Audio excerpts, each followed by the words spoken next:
groups that come and visit. They walk these grounds. At midnight, the Democrats followed through on their threat to shut down the United States government. President Trump is trying to mitigate the damage as much as possible. His administration is working to limit the harm to the American people.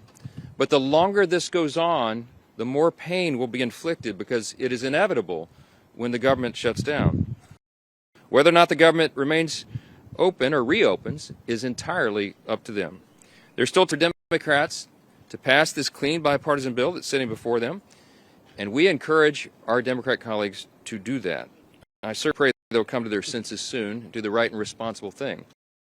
You sent us a clean, continuing resolution.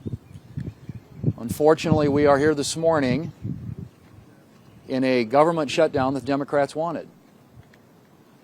Chuck Schumer, at the behest of a bunch of liberal, left activist groups, has walked his Democrat colleagues into a boxed canyon.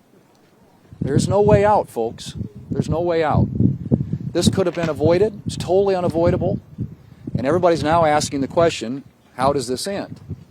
Well, it ends when the Senate Democrats pick this bill up, passed by the House of Representatives, and vote for it. President, House Republicans, Senate Republicans, we're all united on this. And what's interesting now is some of the Democrats are joining us. Our vote last night was a bipartisan vote. There were 3 Democrats that came over and voted with us because they know this strategy is a losing one, and it hurts the American people. It's not about who wins or who loses or who gets blamed in all this. It's about the American people, and they have taken the American people hostage. Yesterday in the Senate floor, the cracks started to appear in the Democrat base.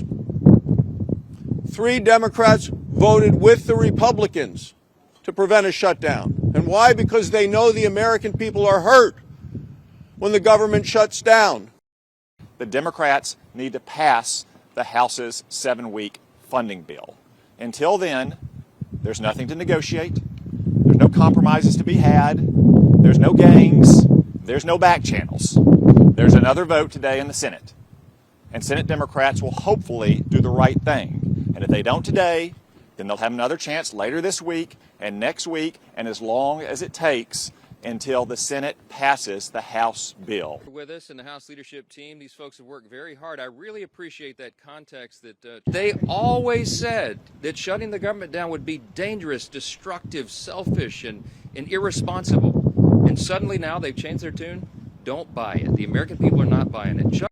I've talked to one of them on the phone, okay?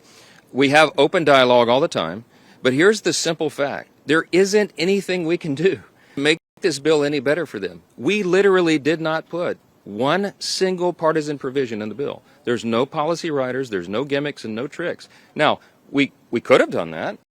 This is an extraneous matter right now. What the Democrats are doing is trying to grab a red herring. They're trying to bring in a December policy decision, which, by the way, is expiring because they themselves, the Democrats, put that into law. They had the expiration date set by themselves, but that is not a decision that has to be made until the end of the year, December 31. They're trying to bootstrap that and bring it into this very simple, very clean decision of a September funding stopgap.